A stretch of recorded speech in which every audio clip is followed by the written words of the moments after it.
Alright, folks. So, last thing we did, we were on our way back to Karaya after everybody in Zexen was trying to kill us. In Vinay del Zexe.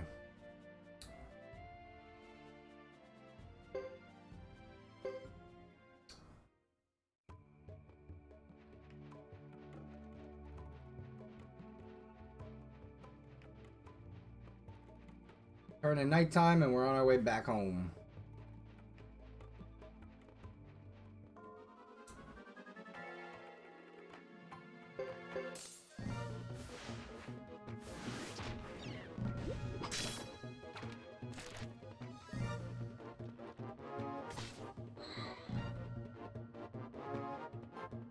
Holy shit, Lulu's gonna survive a fight. I can't believe it.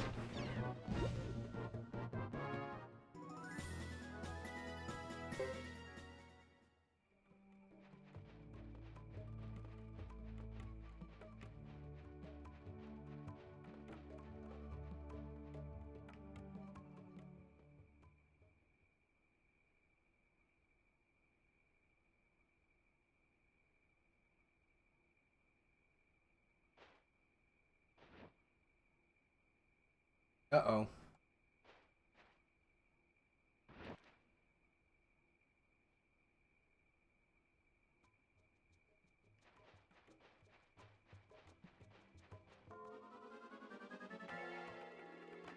Murder rabbits.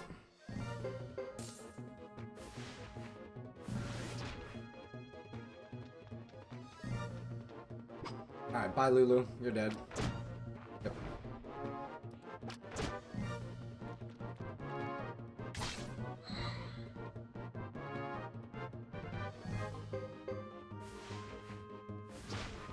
Yo, how you missing constantly?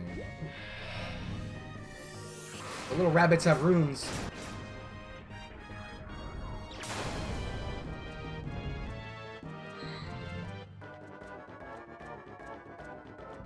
We're alright though. We're alright though.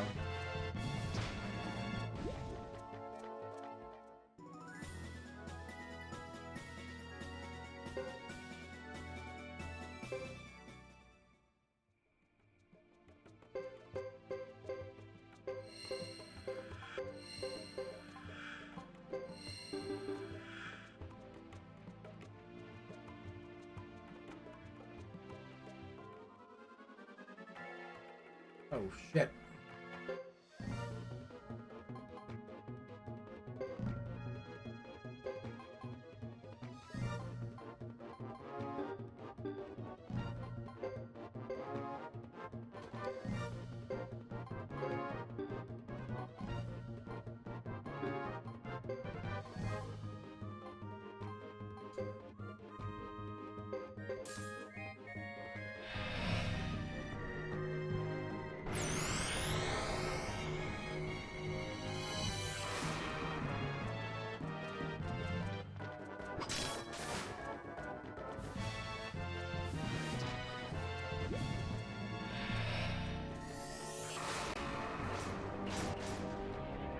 Of course it's Lulu.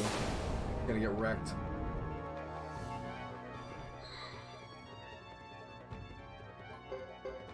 Man, Lulu sucks.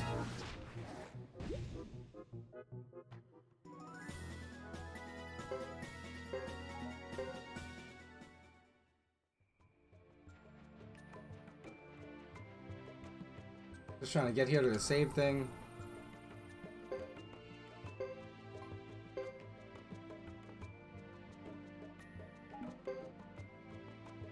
Alright.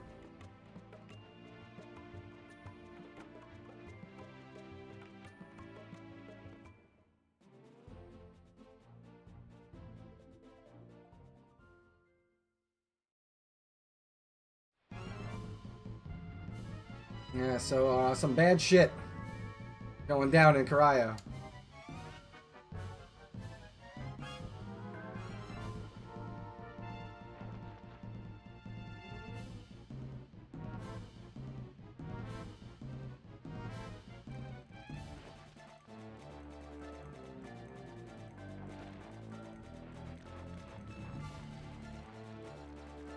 Happy New Year, Farley.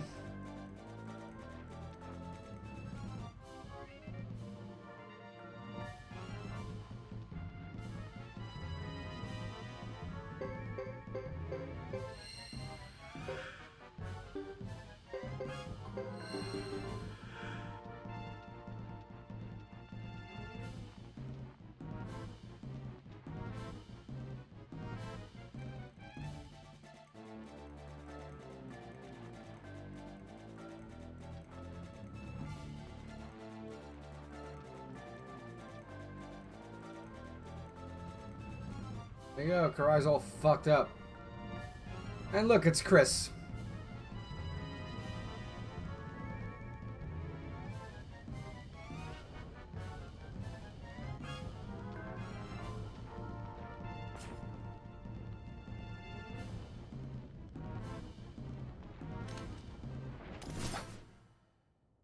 Oh.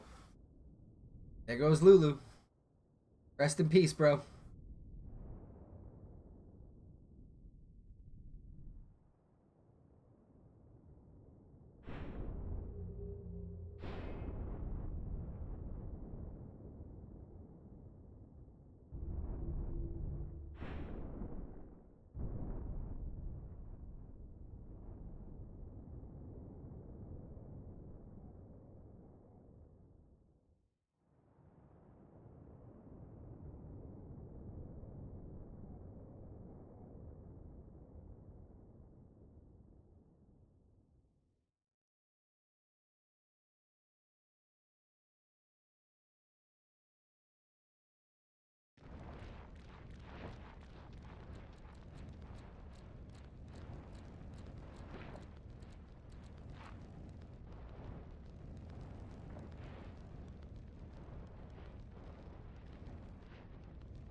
So that's it. Lulu's gone. And we don't know why Zexen attacked Karaya yet. Even though Yugo went to Zexen to give a message for a peace treaty, something happened and war's breaking out.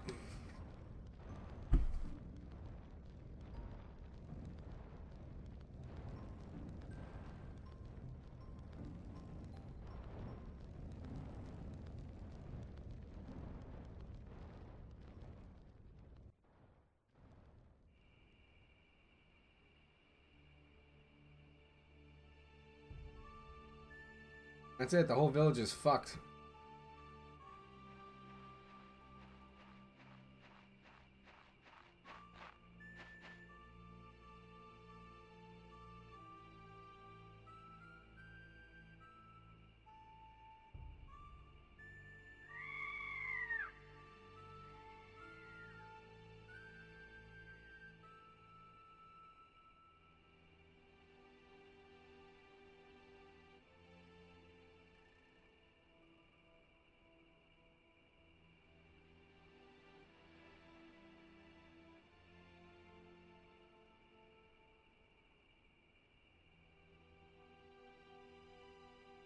Poor Yugo, man.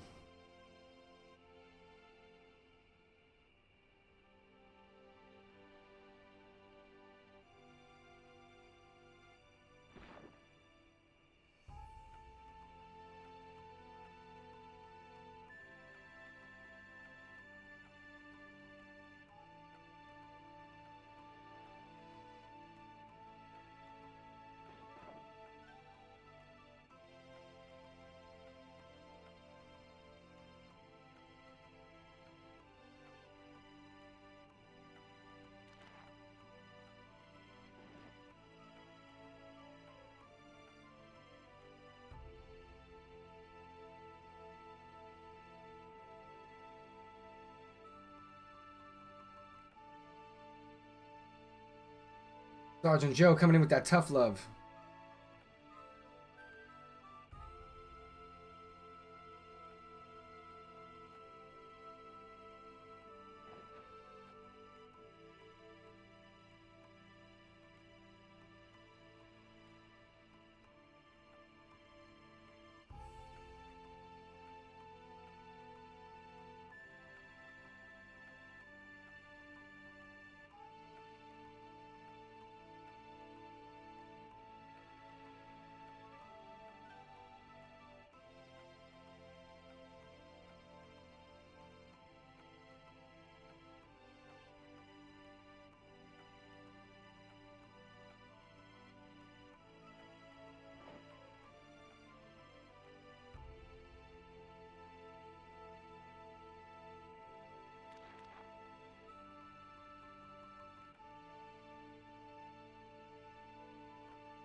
That's the end of chapter 1 for Hugo.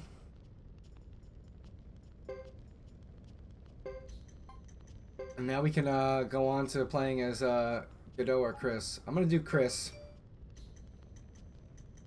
You could also read the bio of everything that's going on, chapter 1, you know, as it goes on.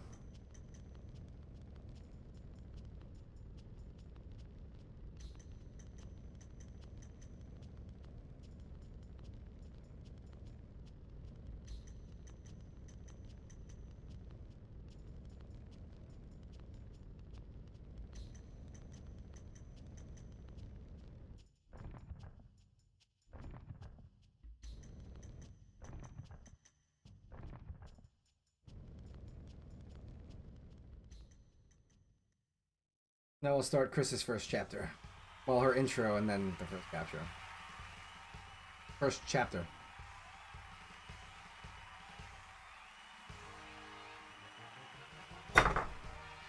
This is over in Vanandale's X-A. They're having a parade.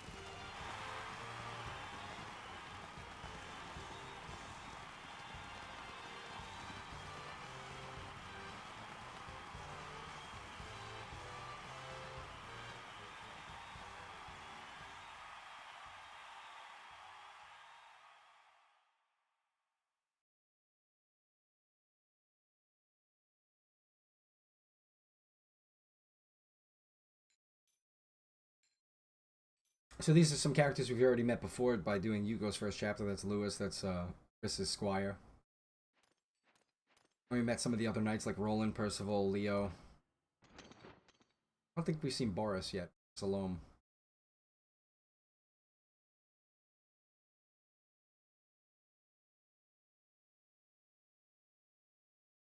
She doesn't like the parade.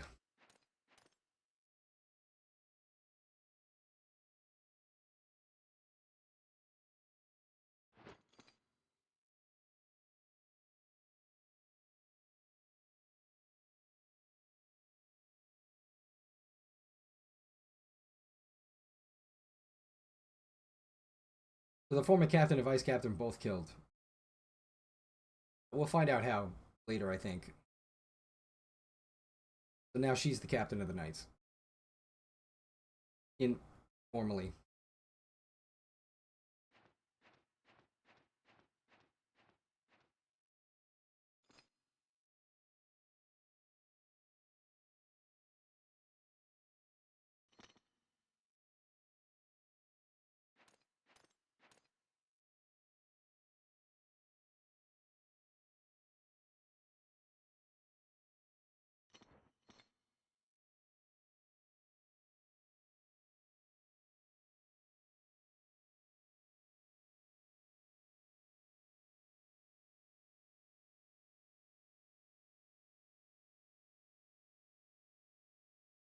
Chris in this game like kind of struggles with being looked up to, relied on for everything.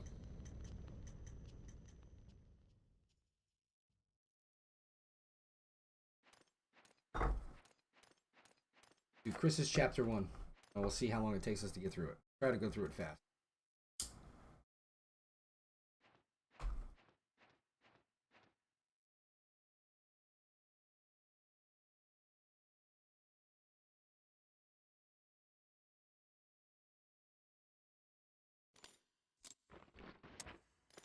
Look, because that's about the only time the game ever ran at 60 FPS. It did. It'd be a lot more fun to play. This game did not run well. Yes, too.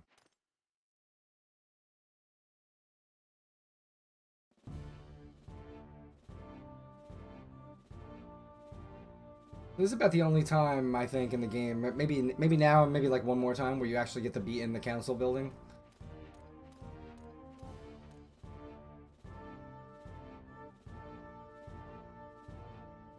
So,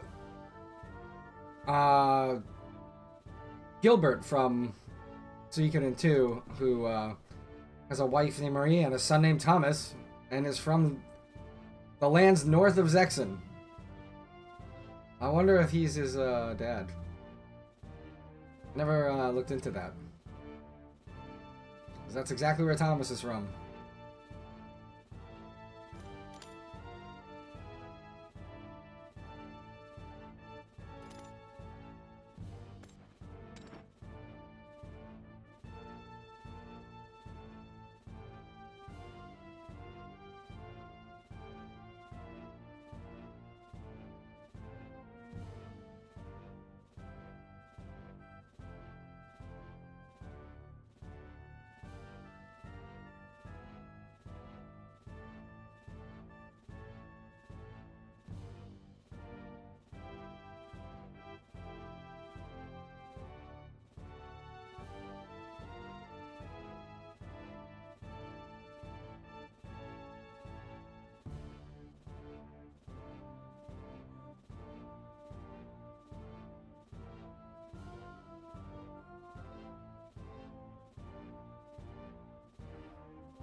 So this is right before the start of Hugo's chapter, where Chris returned from a battle, lost their captain and a vice captain. They gave her a parade anyway. She didn't agree with it. And now the Zexen Council is proposing peace to the 6 clans of the Grasslands, and the Lizard and Cheshire clans already said yes.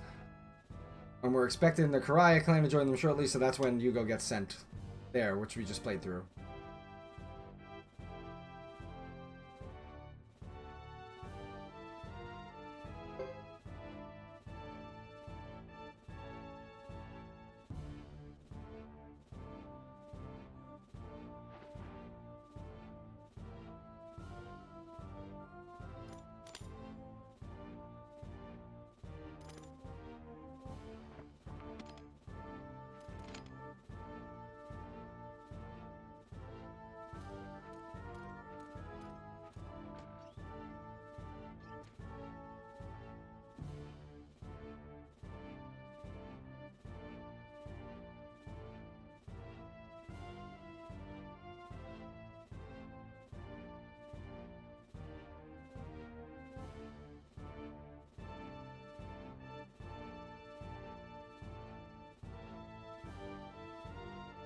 These guys are all pricks.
So we're back in Zexen.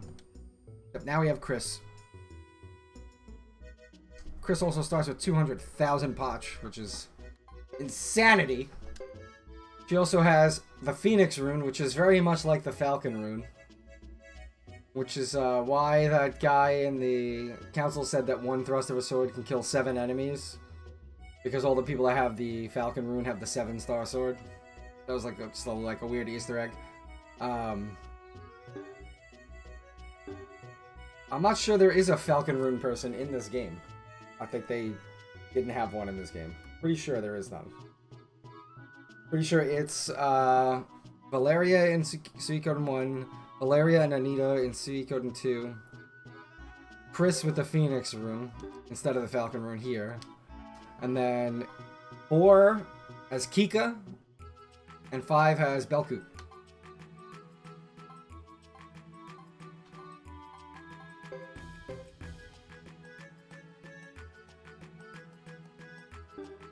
So she's got pretty good armor, starts at level 20. Our party items are different between each character, so we don't have the same stuff that we had with Yugo, so we could go home to our house. However, take a run around town.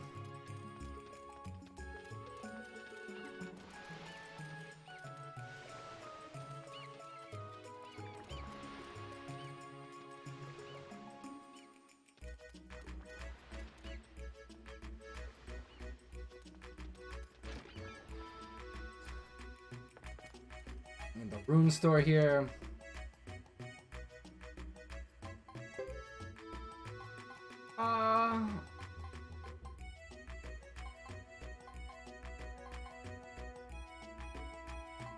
You know, well, she can't remove the Phoenix rune.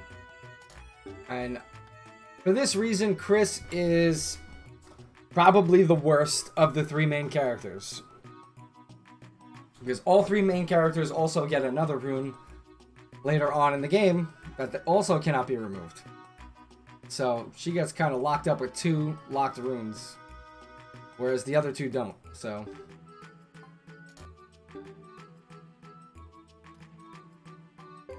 she doesn't have the other slots open right now.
Let's get in here and see what we can do with our weapon.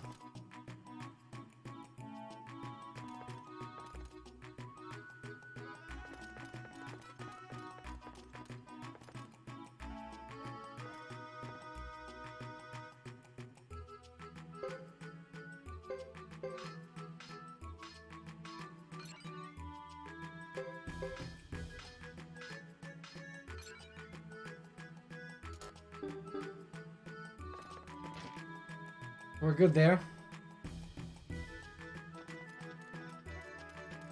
Got our weapon to level 7.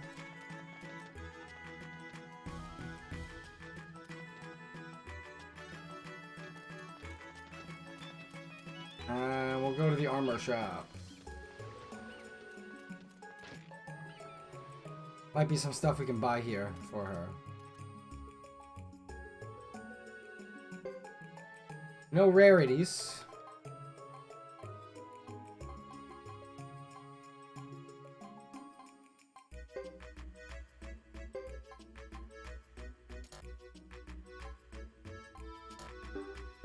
Can't buy two.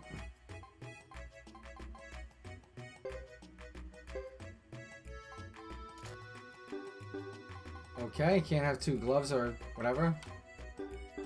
Fine, nothing here for us right now.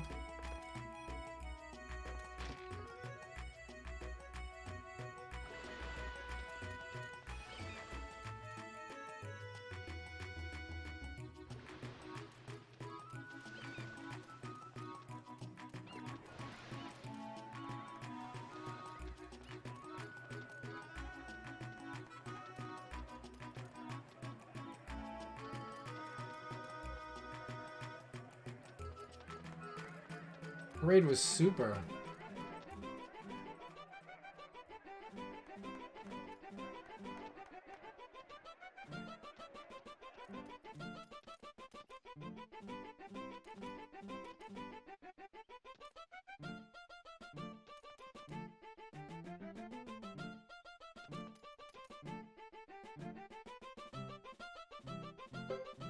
Except herb seeds.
Truly is nuts how much this game lags on PS2.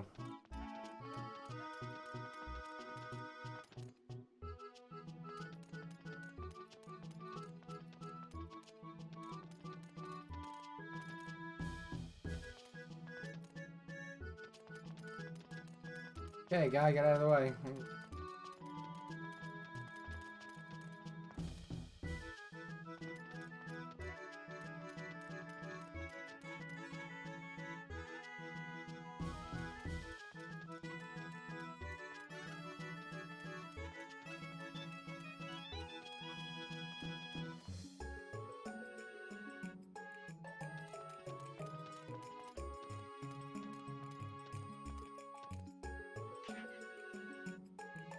So we gotta take a trip home. Unless it lets us pick. How about a stroll? We ain't going home yet. We got a few more people we can run around and talk to. Maybe they have like items to get. Like these people.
Okay, now we can go home.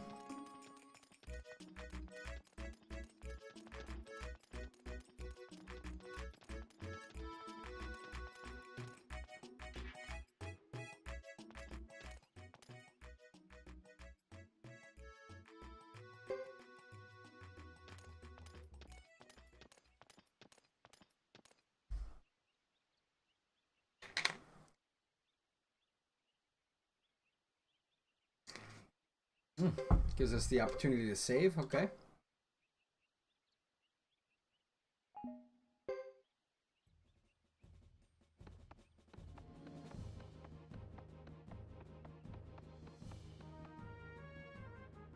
We have all the knights gathered up now, all 6.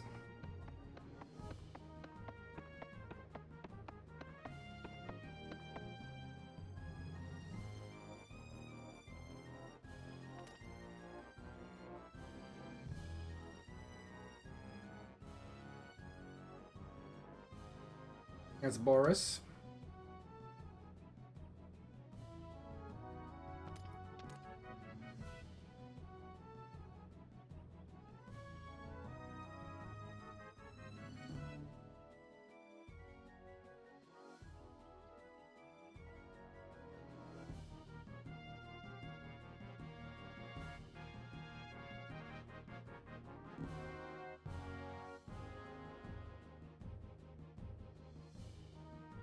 This is the 3rd one, yeah.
Uh, you know what? These guys being in the back is...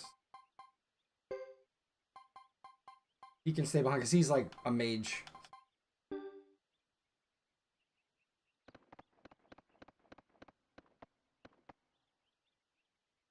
Let's see what runes they got. Phoenix, Water, RCZ Healer. Sword of Rage gives him fire magic.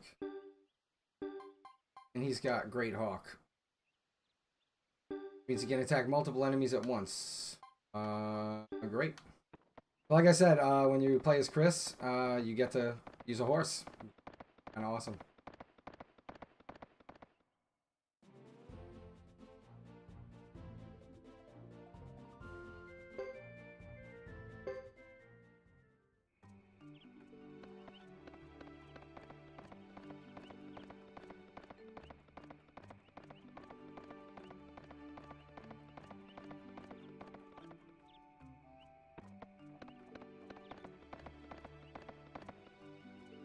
See if there's a... Not there yet, okay. Yeah, if you try to like run fast into walls, the horse will flip out. I don't know why they did that instead of just having it run along the wall. It can be annoying.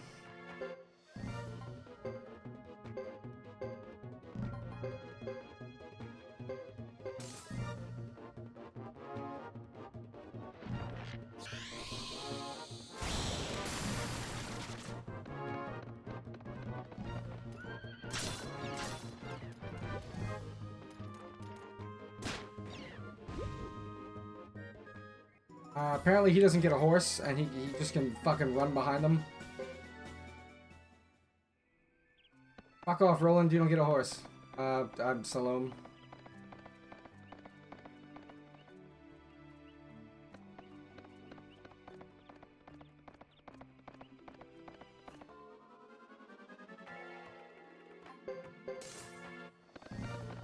If we had the other 2 knights, we'd be able to do a crazy unite attack with all 6. Pretty sure. I think Boris and Percival can also do a unite, and maybe Boris, Percival, and Leo together, maybe? There's a lot of unite attacks in this game.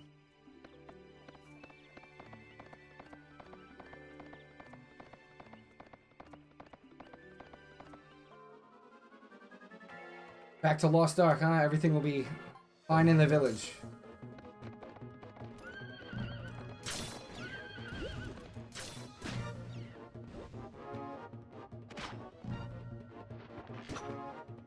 Oh shit, he missed, bro.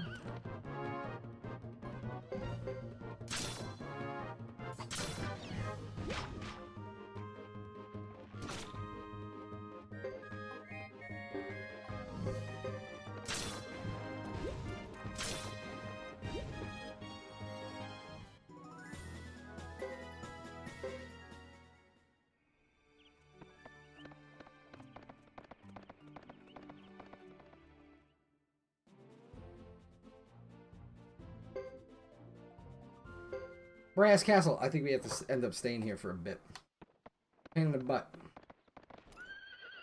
Okay, horse. Calm down. You don't have to do that.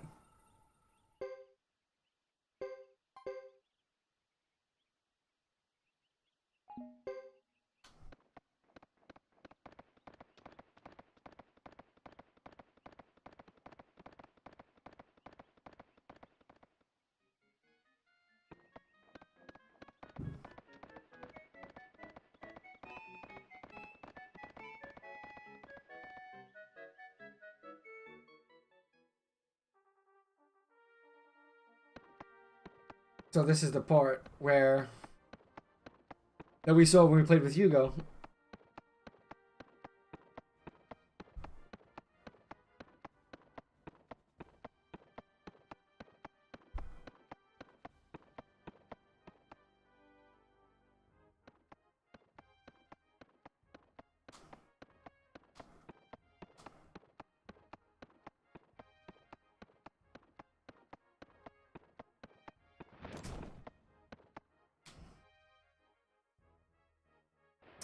There's poor Lulu. We already know what happened to him.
Move along, Lewis.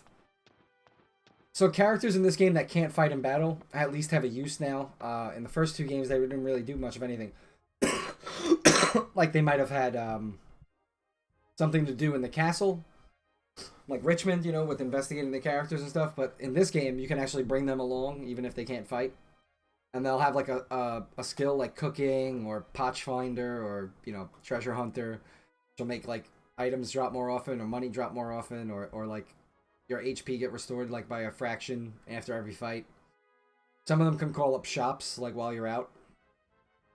So all of the characters have a use to be in your party this time, and from now until, you know, the next 2 games.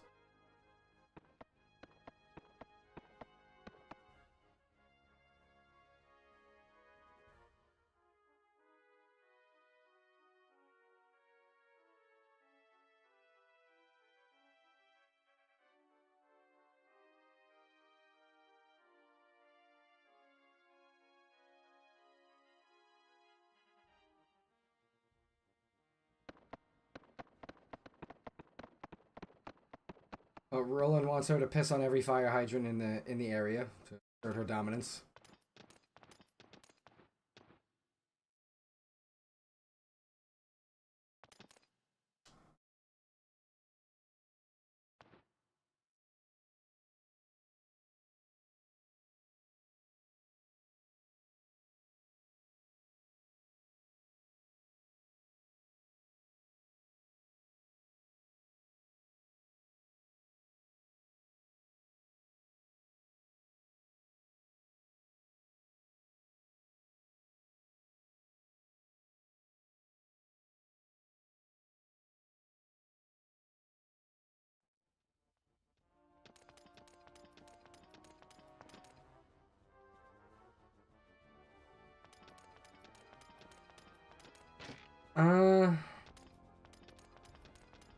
We can run around the castle now for a little bit.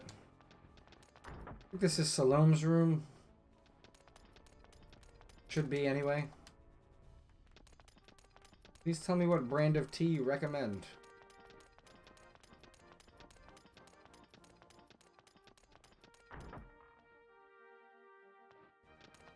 What I'm looking for though is the trainer guy.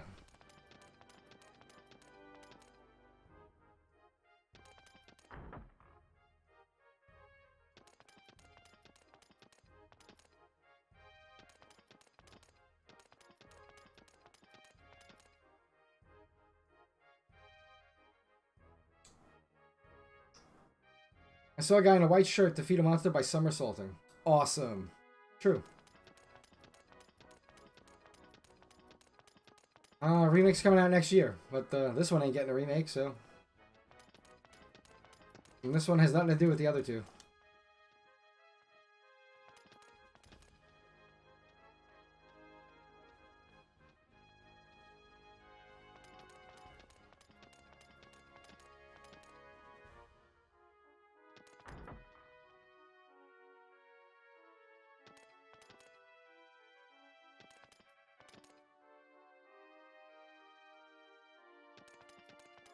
He loves super pickles.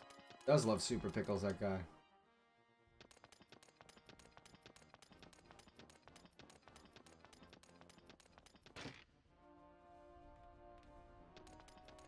And I gotta start that one after all these.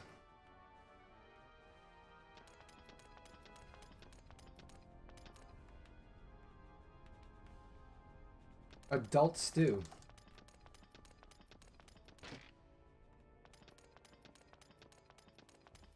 Is that seems like stew made of adults.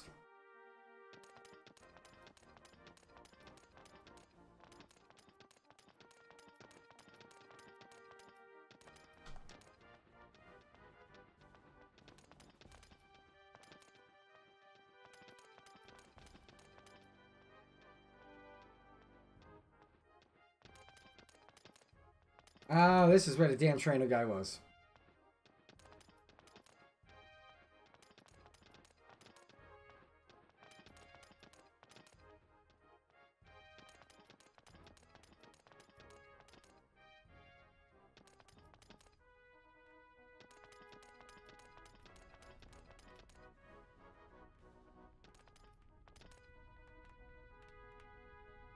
Alright, so let's see what Chris is good at. Swing, accuracy. He already has it learned. Natural ability, fairly good match, average. Natural ability. Holy dash, it'll take time, but guess what? I bet it will. Well, we're learning that shit, because Holy Dash is OP.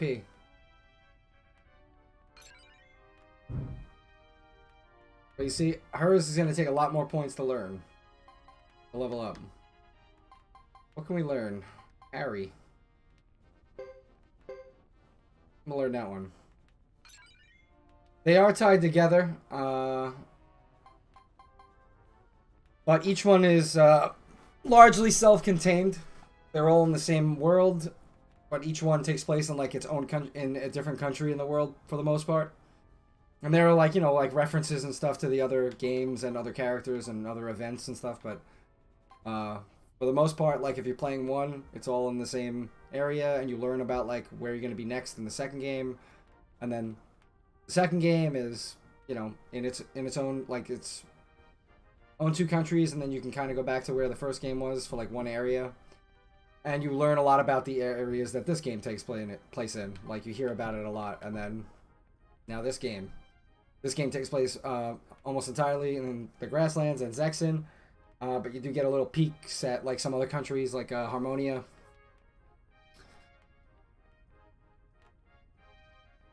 And in this game, you start learning about, you know, like you'll hear people talk about like the island nations, which are mentioned in the first two games as well. Warehouse keeper.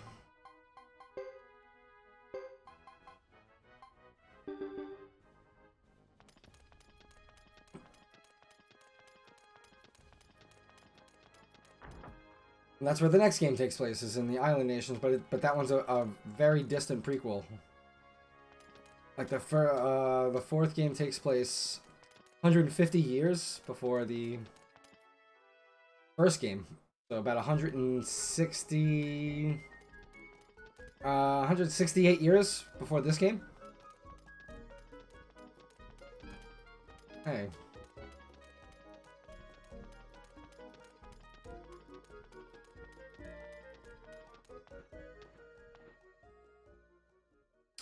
Yeah, 3, 4, and 5 are on PS2. 1 and 2 are on PS1.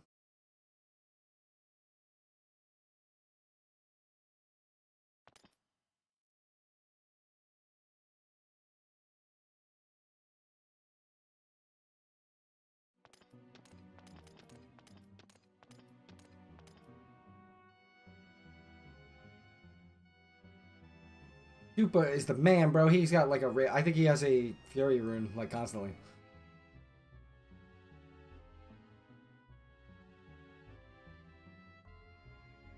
Yeah, that Diaz game is an embarrassment.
She Devil.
Ornate language. Hi, Dupa.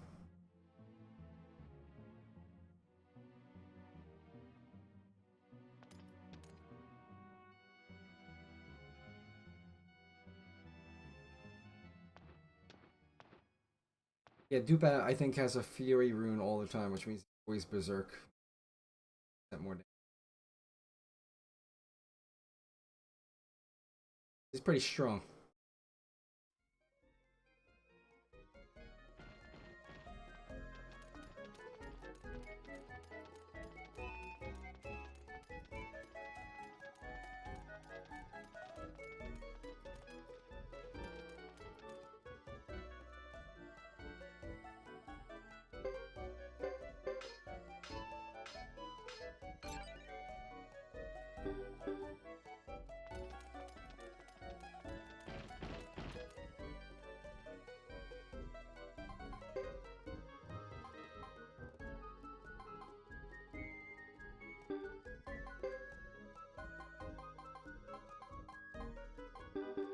I can't buy shit here. Nothing's working.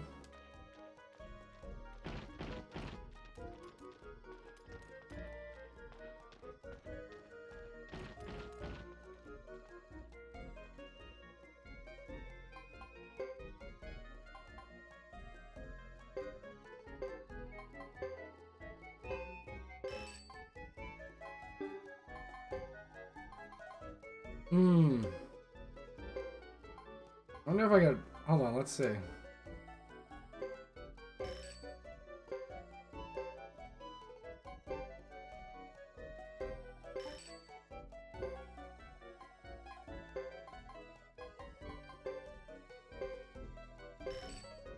Hell yeah. Belts of strength, dude.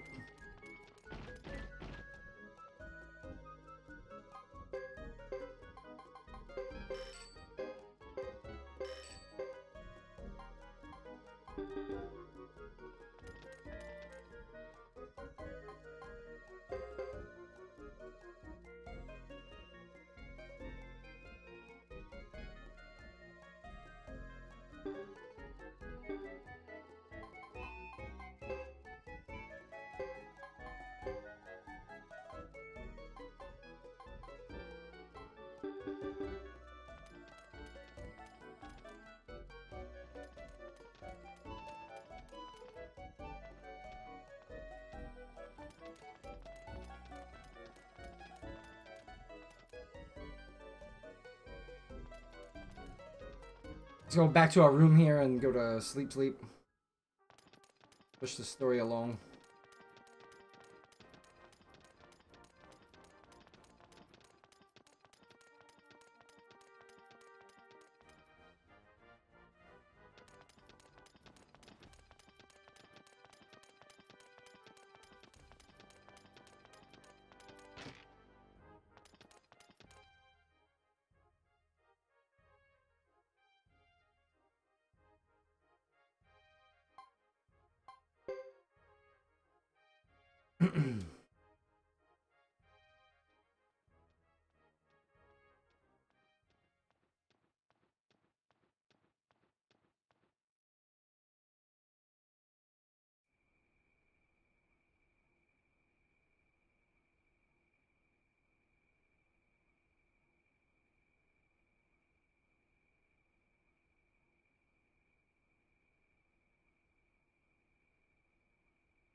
How do we know we can trust these lizard bastards?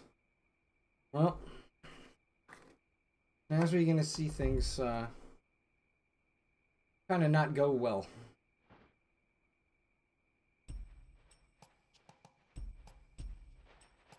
Maybe it's not now, but...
So Lucia, obviously, we remember from the second game.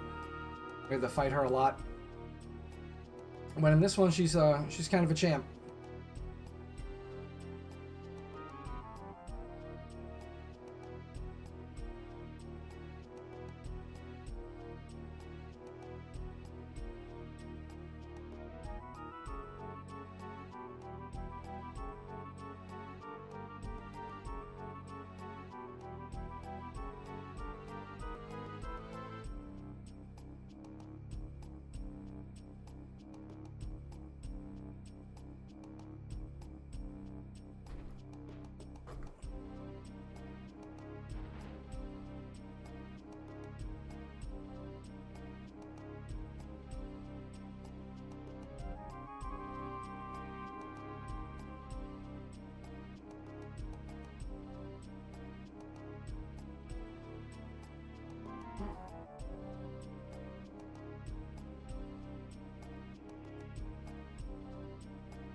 Or in the Southern City Federation.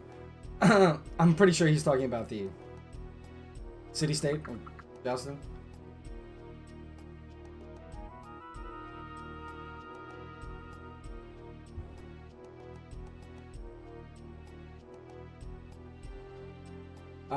So this is a. I'm pretty sure this is a big translation that there's no such thing as the Zexen rune. There's no not one of the 27 true runes. It's just a mistake in the translation. It shouldn't even say rune.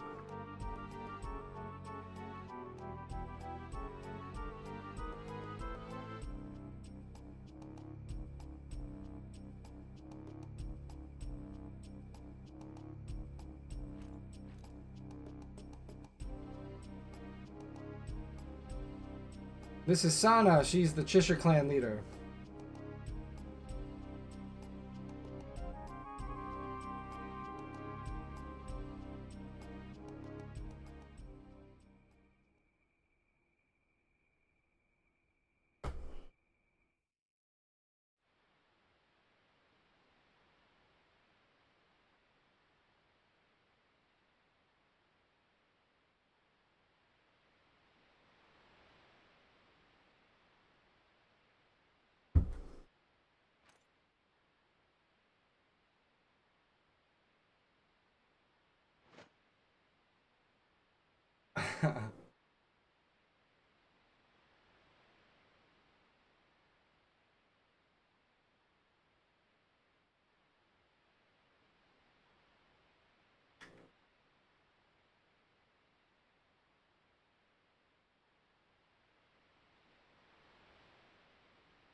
Spare tire brake light.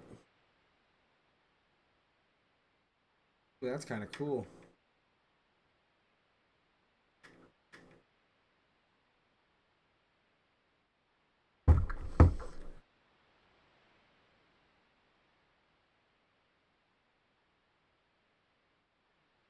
Lewis getting nasty.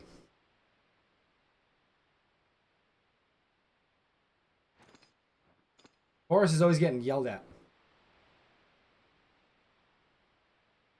Because he's always angry.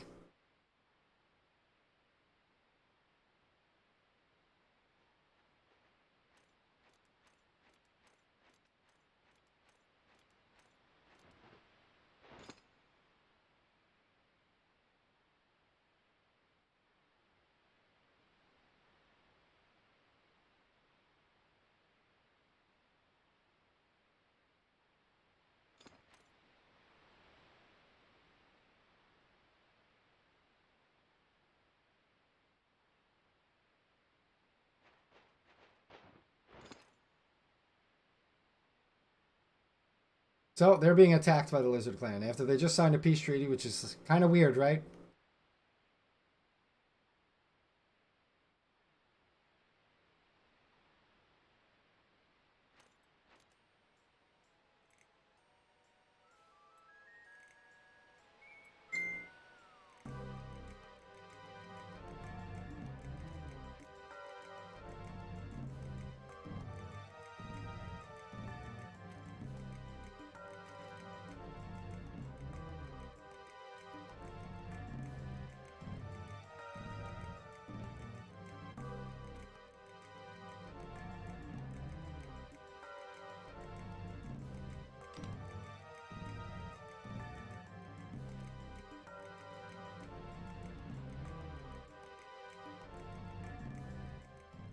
So they're being attacked by the Lizard Clan and the Karaya Clan, which is Lucia's people. And here we get our first war battle. So war battles are very different, just like most other things in this game. They tried something new with it. It's basically set up like a board game almost. And all we have to do is stay alive.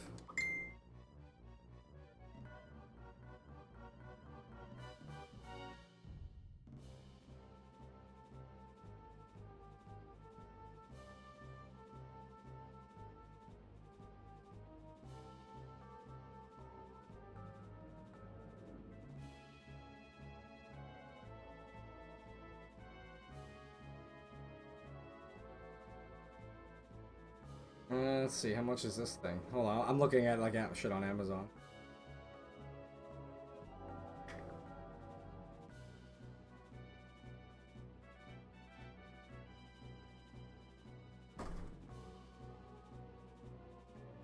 So, Boris is being warned not to go crazy because he's like the hothead.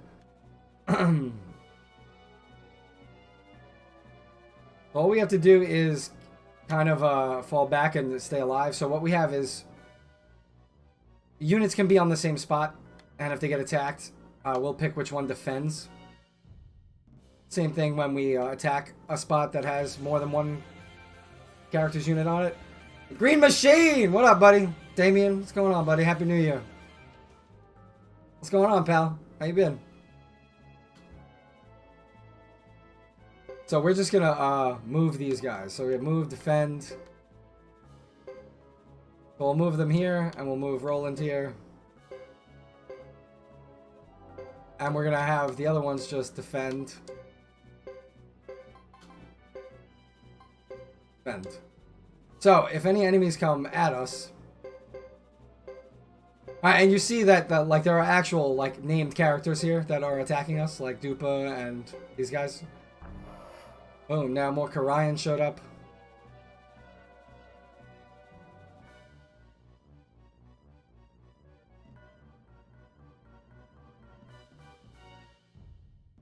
So they don't really know what's going on, but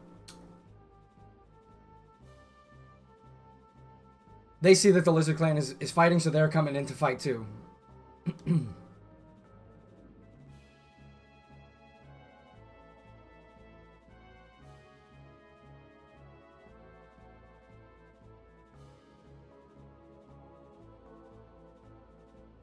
Escape to the east. Chris's unit is defeated. So now at this point, we have to go through that one unit.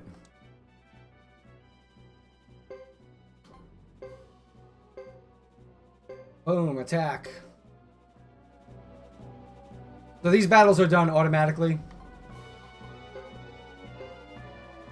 We don't, they just beat the shit out of each other for a while, and then whoever does more damage, it'll push them back or not.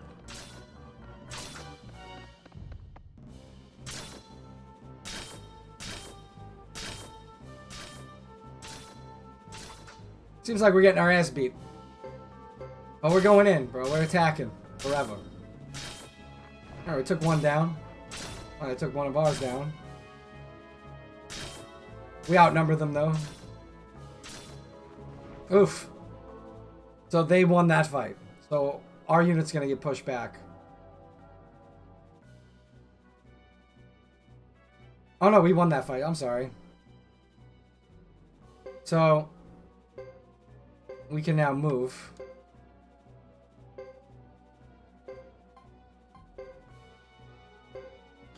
I'm gonna attack this unit here with these nameless shitbags. They're expendable garbage, so they're not real people. They don't matter.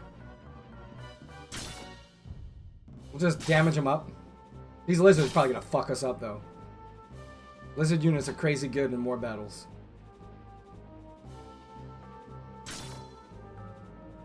So the best thing about this is when you're doing these war fights, the stuff that you have on your characters, like they'll use their runes and shit. Like they'll cast spells, they'll like if you have a fury rune, they'll be berserked. Like they use all the stuff they have in fights. Jesus, woman, Christ.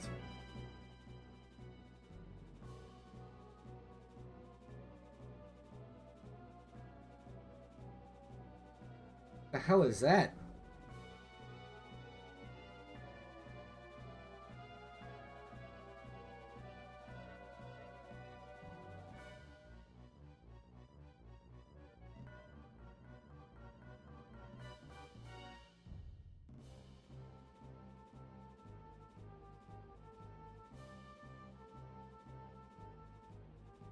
Easy Pass holder.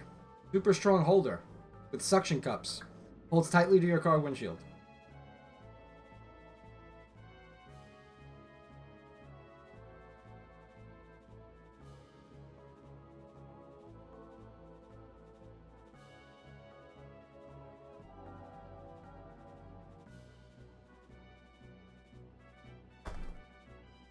Alright, so I'm pretty sure we got our asses beat on that one. But now Chris will move. And we're gonna get cut off by those lizards. The one that we did a little bit of damage to. They might attack us. That's okay. We're gonna have Roland's unit defend. If we can. Oh, see? So now we're getting... If you have a unit next to you...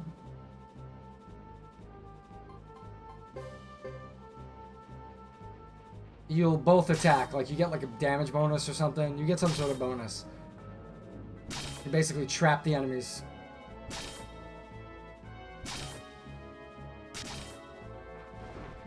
Oh, it's so done.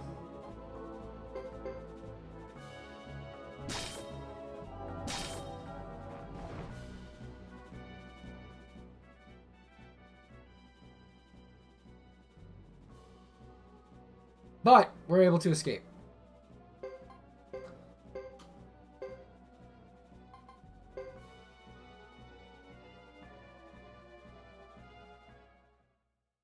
Safe retreat. So sometimes when you do a war battle and you win, you'll get like a reward if you do really well in the fight. And that's the case for all of the war battles. Like moving forward in all the games, you get like rewards for them.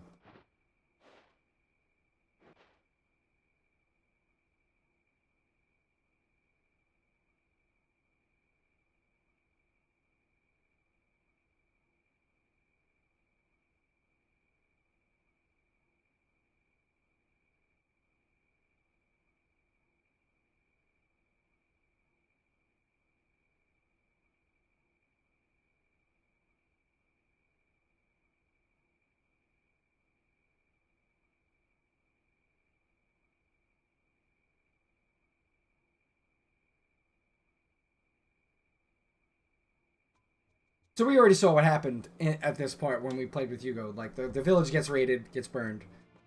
And...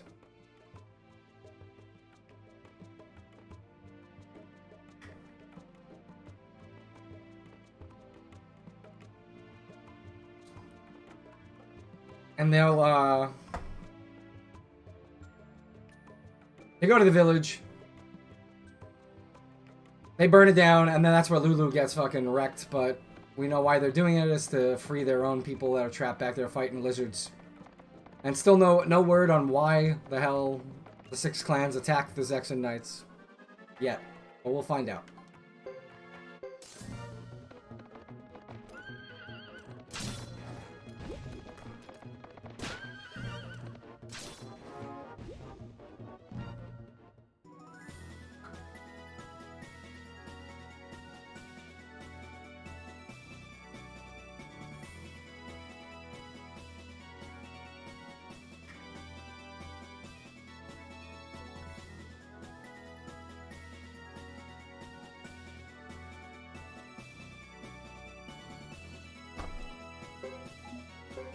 Yay! Finally got the damn screw.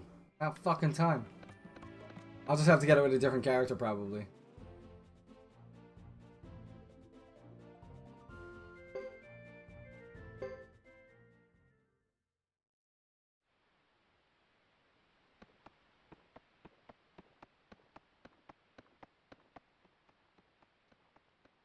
Yeah, it's a common drop. We'll probably get like 1,000,000 of them throughout the game. I always end up selling them. I think I sell for like 10 potch. Set the village on fire, but don't harm the villagers. Okay.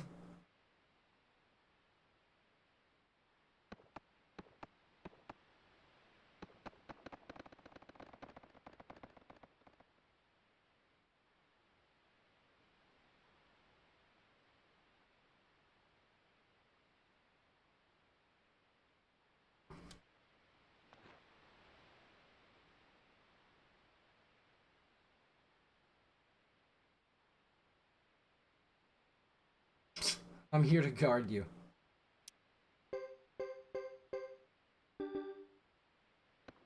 Okay, so off we go into the village. Everything's fine in the village for now. Except for that dead guy.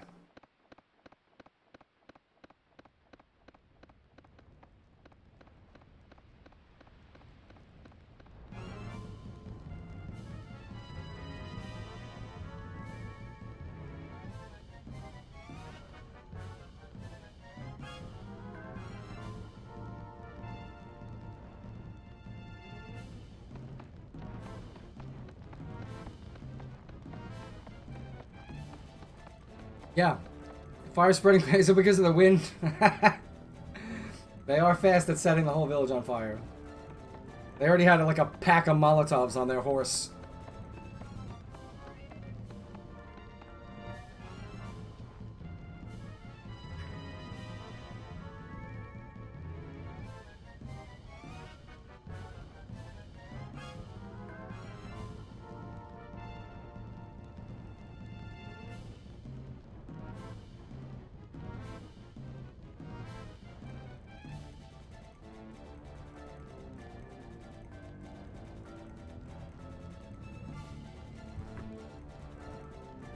So, Chris is now looking at the armor that belonged to his ex-soldier that Jimba had outside that he was cleaning that we saw yesterday.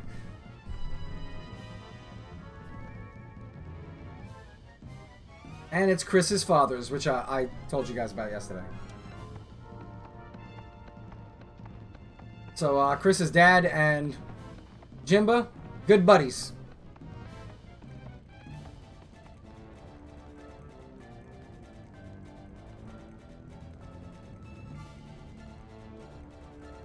So that distracts Chris, and that's what leads to her reacting to Lulu and cutting him in half.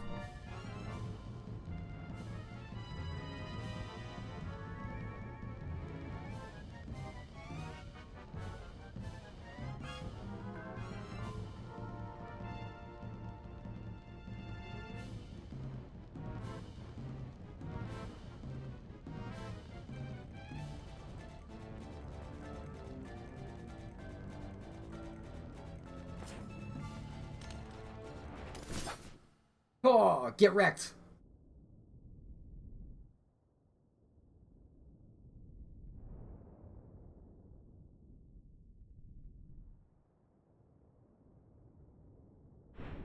Rip in peace, Lulu. Rip in peace, bro.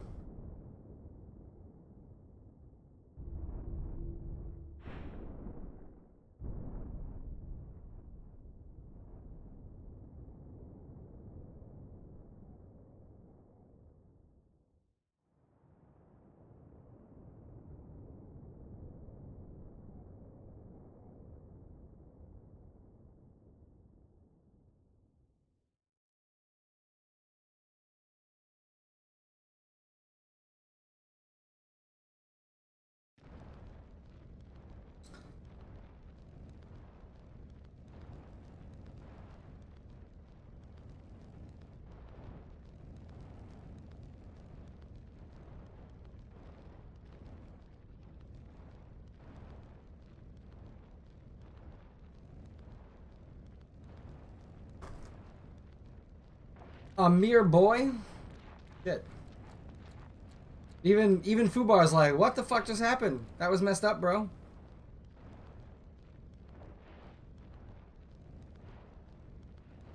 So this is one of the problems with the overlapping story thing in this game, is where like we got to see stuff that we already saw.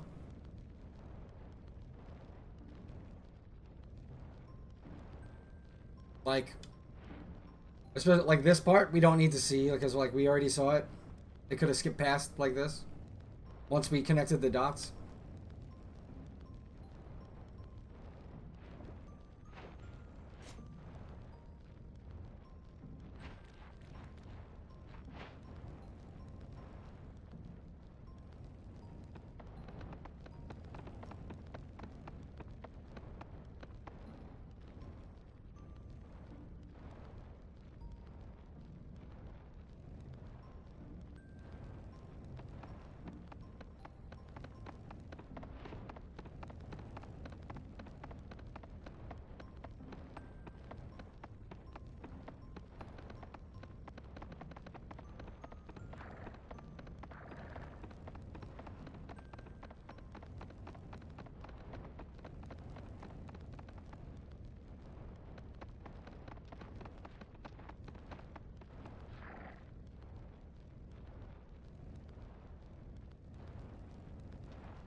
Oh, let's get him.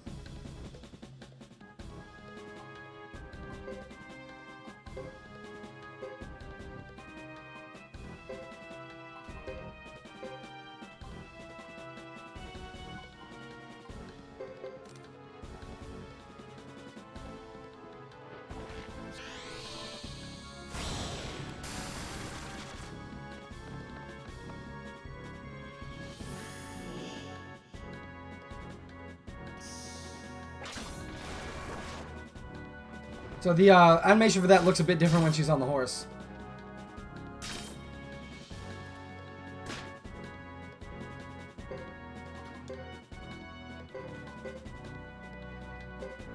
Fuck it, we'll hit everyone. I don't give a shit.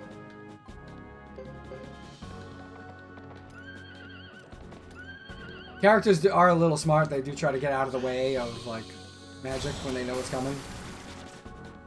Chris can't dodge it, though. Alright. Oh, they interrupted me, you son of a bitch.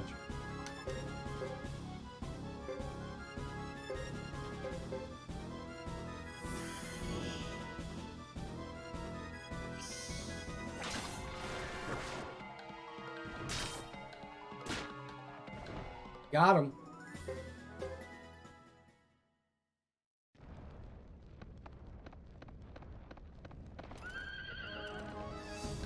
More of them. I'm just gonna auto battle these guys because like the knights are super strong.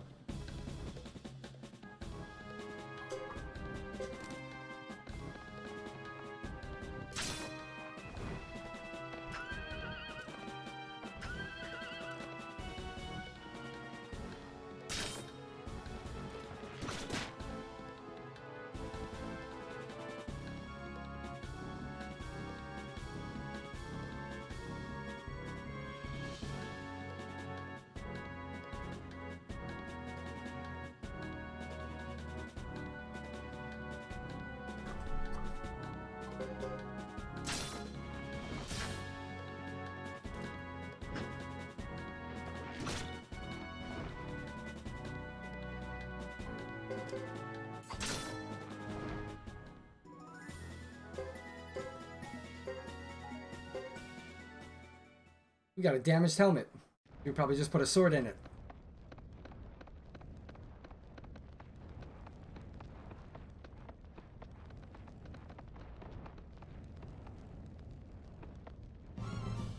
Oh shit.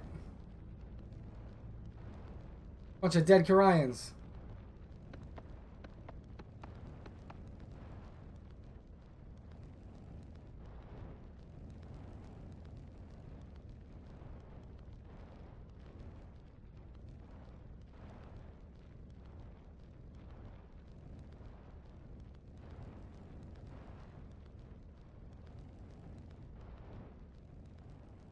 There's a bunch of dead bodies of the people from the village there that they didn't kill. They think Boris might have done it. But we don't know yet.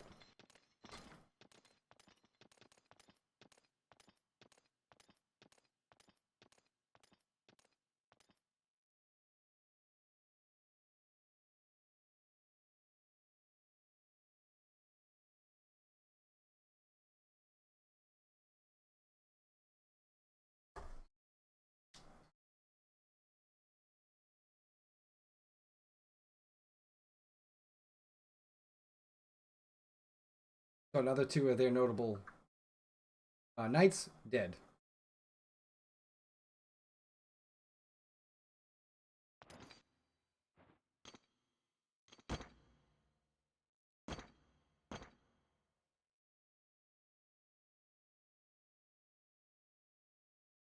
It's an odd way to punch a wall.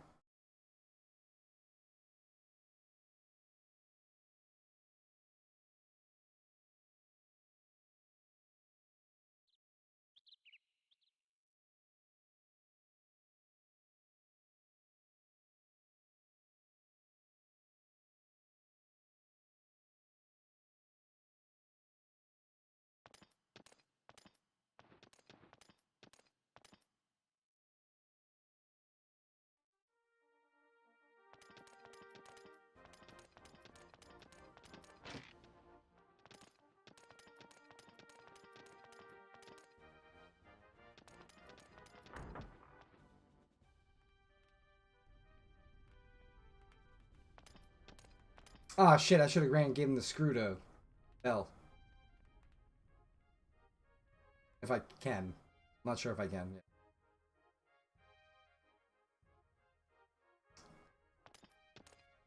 So, Boris is saying definitely not. He definitely didn't kill all those crying people. He didn't do it.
Now we're off back home to Vinay Del Zaxe to answer to the council about what happened here. But before we do that, Bell, where are you, you fucking bitch? Where are you?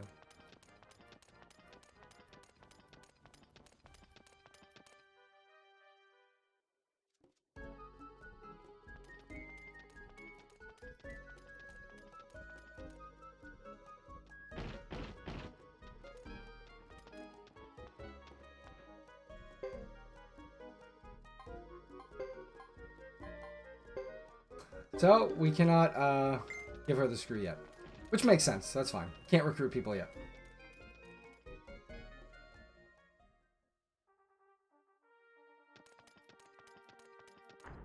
I could give the screw to the warehouse guy, though.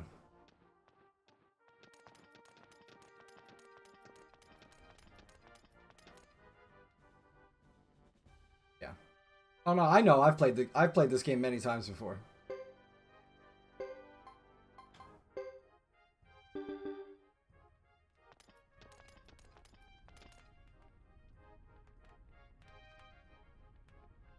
Lesson, Chris. What to learn?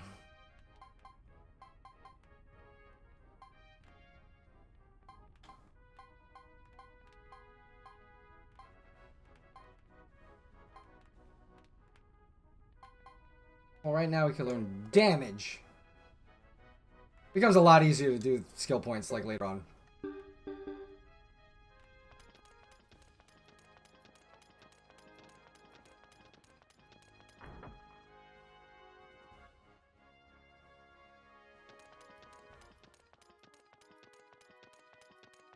Yeah, swing and holy dash are like shit. And accuracy.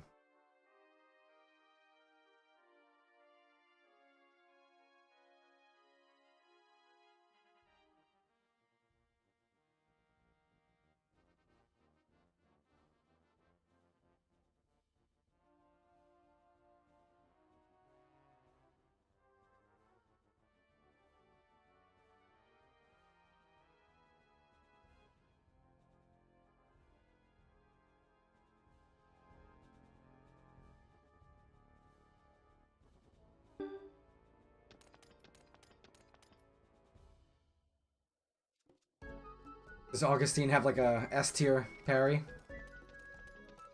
I was like that.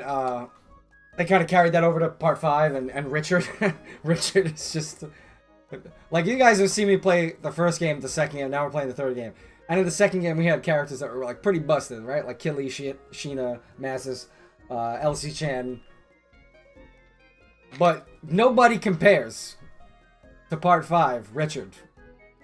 This kid in this game is the most OP broken piece of shit you'll ever see in a video game. He literally dodges and counters everything and crits all the time. You can solo the entire game with the kid as soon as you get him. So you can make people pretty strong in this one too. Like Yugo in particular can get pretty nasty at the end.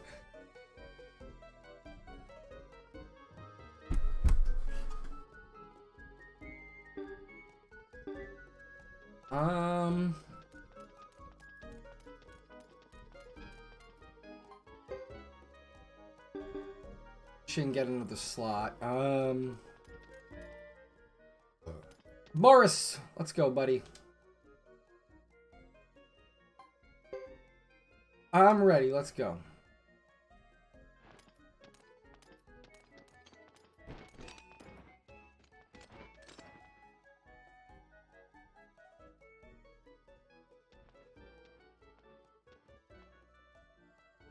Everyone in this game is a master of the side-eye, by the way. Boris, you get your own slot, buddy.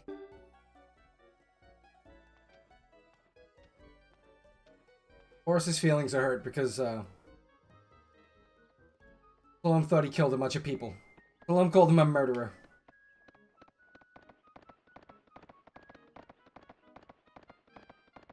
Let's go. I love the characters in this one. I always think I was saying it like when I first started the game, is the character design like really got upped in this one and in the 5th one. Everybody in the 4th one, just like the rest of the game, just like kind of really generic. Other than like Kika. Kika has a really good design.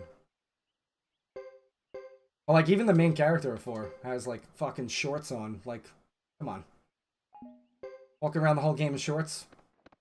I mean, it is, you know, on a tropical, like, set of islands, but still. Shorts? Come on.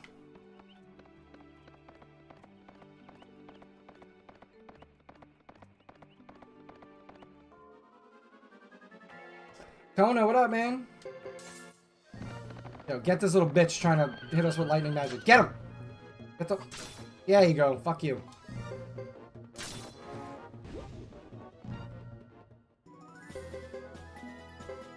Ooh. An unidentified painting.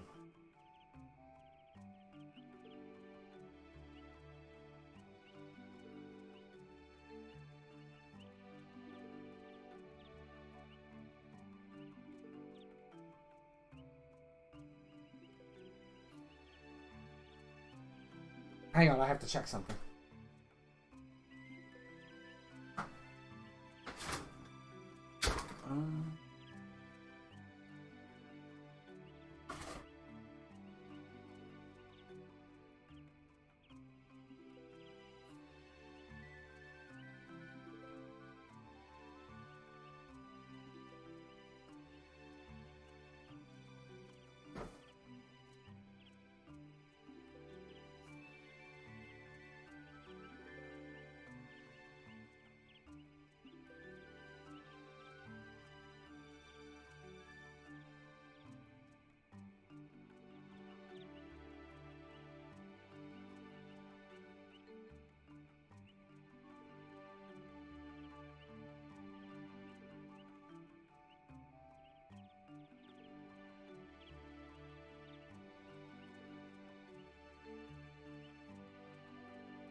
check on this cup holder thing I got for my car to see if it had an extra cup holder.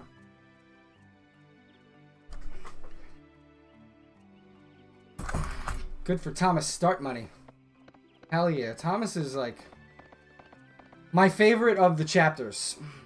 Like, even, you know, he's only got 2 chapters and they're pretty long, and I like that, like, everybody's like kind of not level 20 as soon as they start in that one.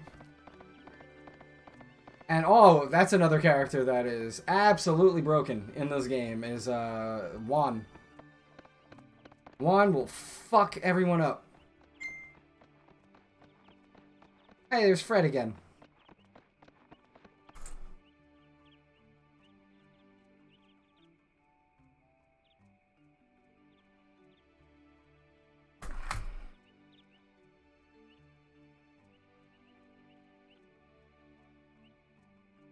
Evil will prevail. We cannot have that happen.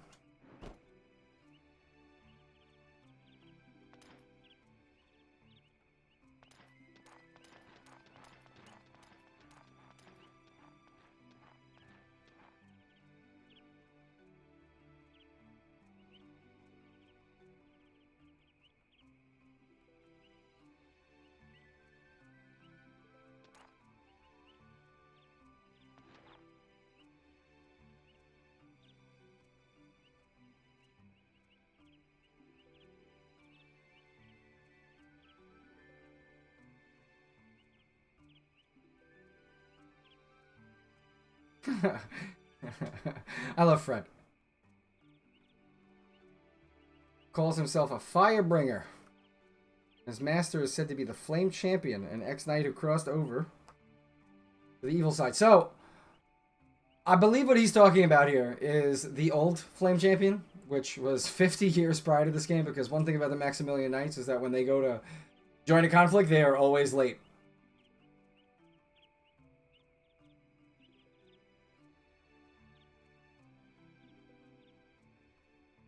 But, what's it? Isabel, though. Isabel is beast in 5.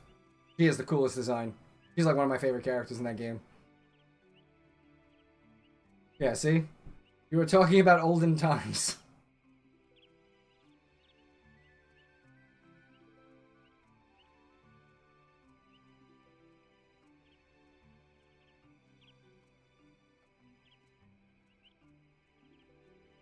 But Fred... I don't think that Fred is that late to where he's thinking, oh shit, this is happening now and it's really 50 years past, because there was a fake Firebringer that was way more recent that was in this area and the Charleston City-States.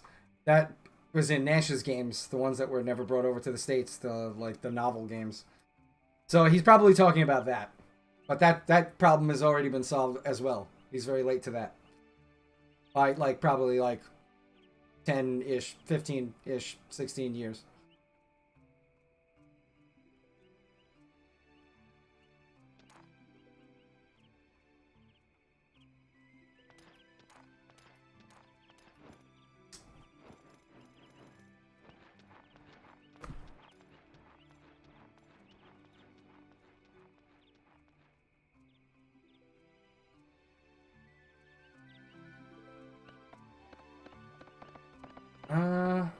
Does respawn yet?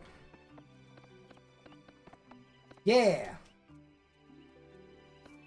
Give me the... Oh, you son of a bitch. The murder bunny was hiding in there.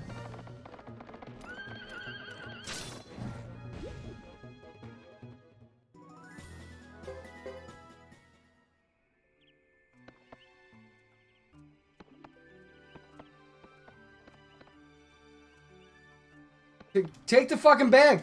Can I not get the item with her on a horse? Like, what the... Never mind. Guess I'll come back later.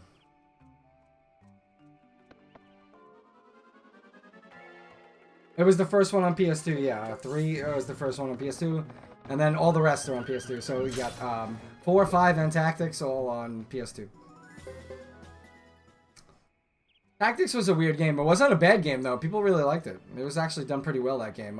But that game's, like, a little weird. I didn't like, you know, they used like the same cast basically as like the fourth game, which is the fucking worst one. Maybe that was their way of saying like, we're sorry about 4, we fucked up. Let's make another game and we'll use the same people and it'll be good, we promise. And it was good.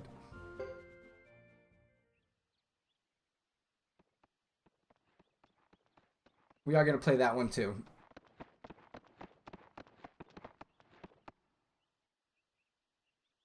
Yeah, it was really good. I had no idea we'd be back this soon.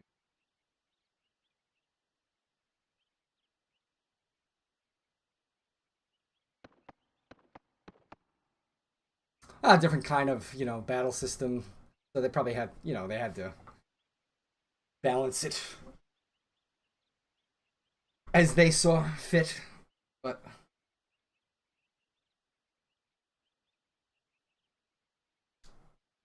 the ruffians.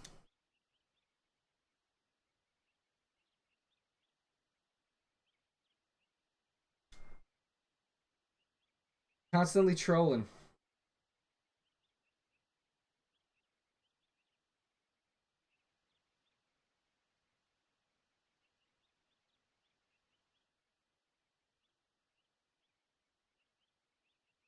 Uh,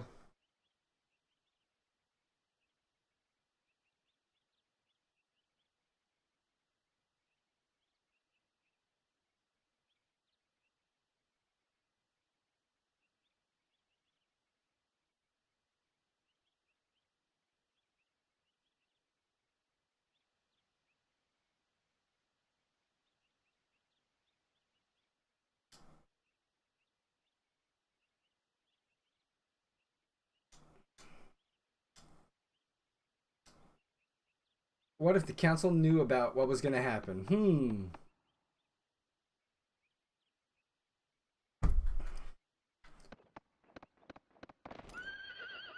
That stupid fucking... Why do you... Well, I don't know why they made the horse do this shit. Every time you stop it, fucking jumps in the air. That's where they went for realism in this game. They're like, we're gonna make all the characters look like dolls come to life, but... On the horse, we need to make the horse fucking get scared every time it stops.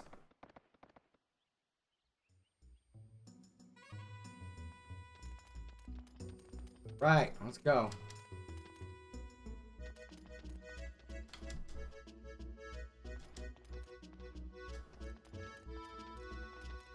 I like to talk to everybody because sometimes people give you shit.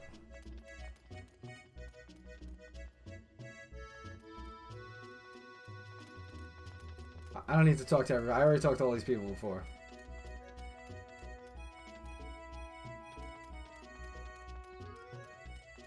Can I go back to my house first? Take a rest and a save?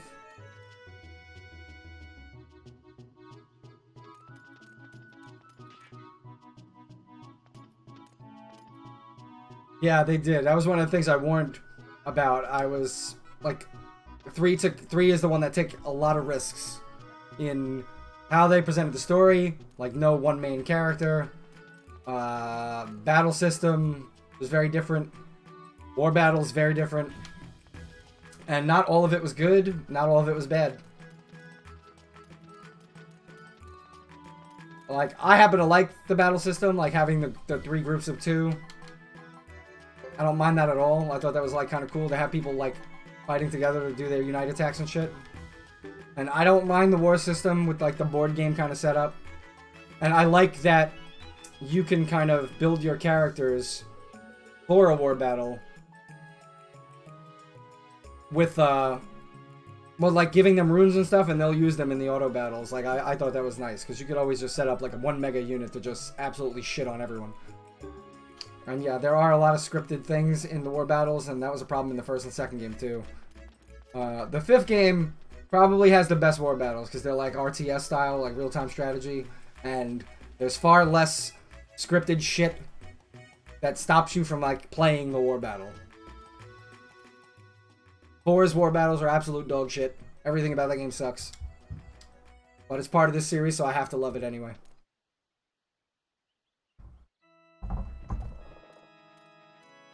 Like, Suikoden 4 is the rape baby of the series. Like, you don't want to love it, but you have to.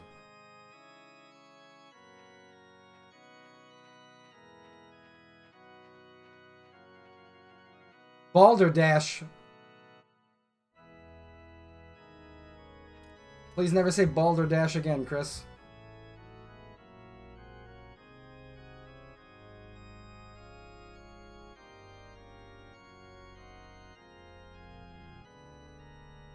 Oh.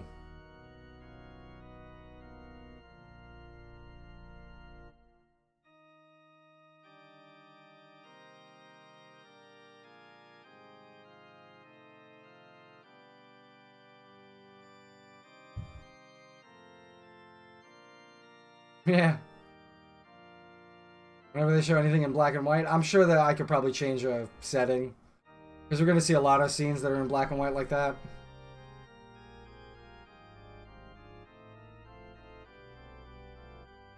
I could probably change like an emulator setting and fix that shit, but I'll look into it.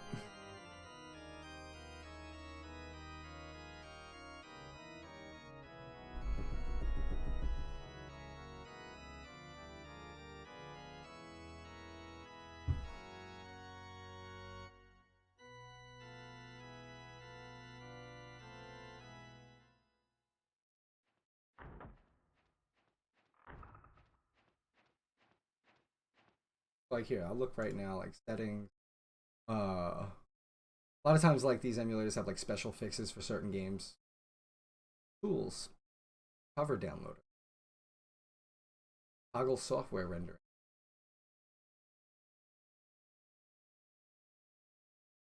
No advanced settings.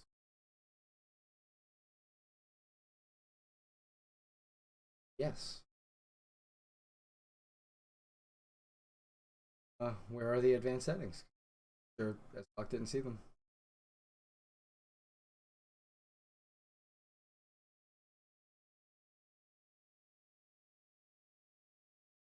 Maybe it's in the emulation set.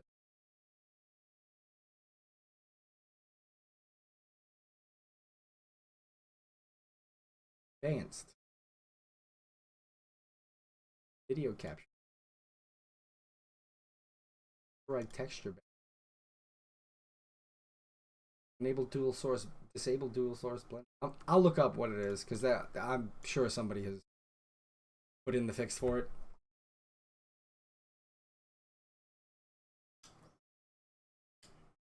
Like after this stream is over, I'll look into what setting to turn on for it to make it not look like shit when there's a flashback.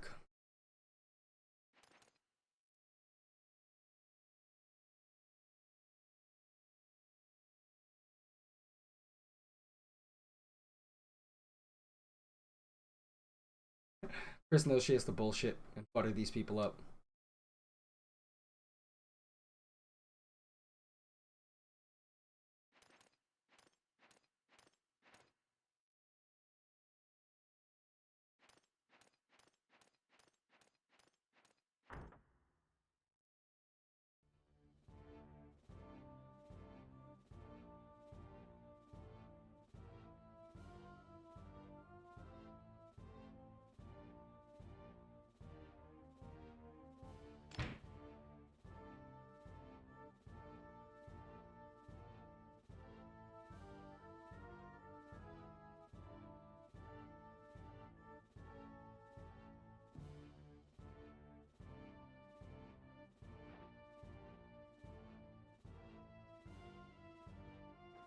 So we're always planning on turning on them anyway.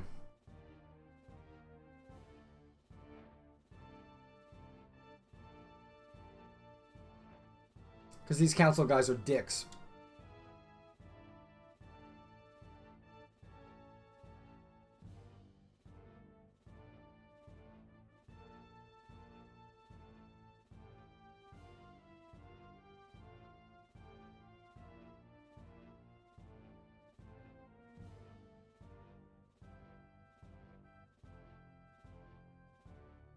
Even as far as Harmonia and Dunen. Dunen, obviously, of course, is where the second game took place, which we finished a couple days back.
What a bunch of scumbags these dudes are. I hate these guys.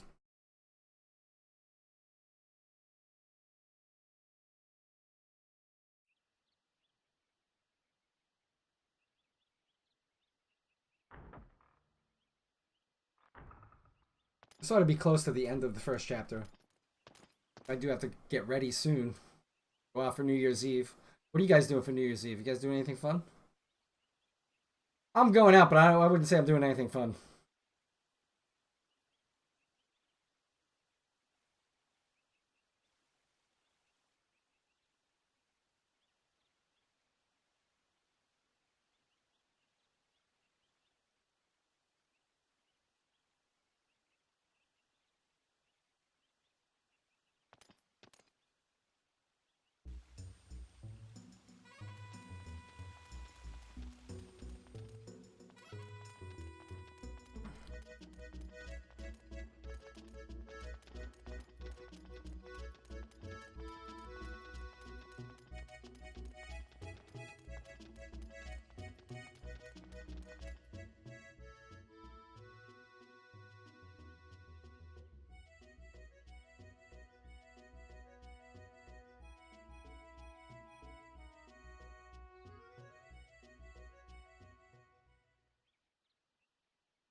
Oh, is this where she gets the thing that Yugo dropped off? I think so.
I wasn't paid. I said no money. You guys lying.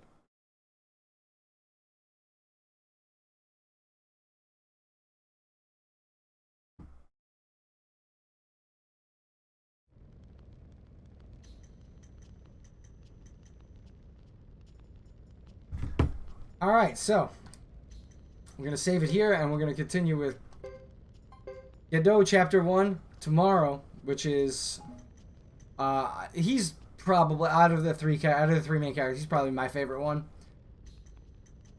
He's on assignment from, like, basically independently contracted by Harmonia. So you have Chris from Zexen, Hugo from the Grasslands, and Gedo, which kind of represents Harmonia. It's like a mercenary group. So he's got like his own team of people, and they're basically like the Avengers of this game. They're awesome. And they have like a crazy strong like unite attack and everything. I love them. They're all awesome. Jacques is my favorite. Jacques is a dude with a gigantic fucking crossbow. He's the man.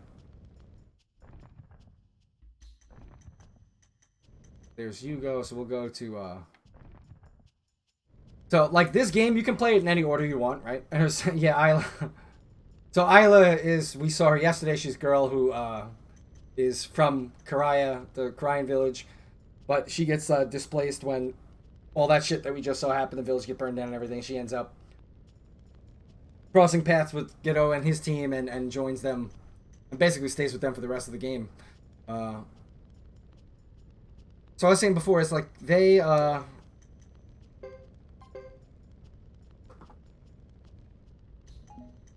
probably my favorite characters in the game.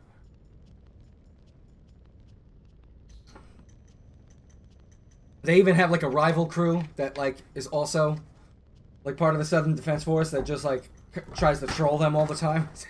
It's great. He's the best. And my favorite part in this game is has to do with him when they're in I always forget the name of the fucking town with the bugs, with the mantis bugs. And like that townsperson's like trying to like rile everyone up, and he just comes over and knocks him the fuck out. That's like my favorite part in the whole game. But alright, we'll get back to this tomorrow, chapter 1 of him, and then we'll... Oh, yes! Lebuc Village. I always forget the name. Alright, we'll be back tomorrow, doing his chapter 1 and Yugo's chapter 2. Oh, what was I going to say? It's very weird to play this game if you do one character, all their chapters at once, and then move on to the other character and do them from the beginning. It's such a weird way to play the game. Like, you have to play it each chapter for each character at a time, otherwise it makes no fucking sense. Alright, back tomorrow. Happy New Year, everyone. Stay safe, don't drive drunk. Be careful.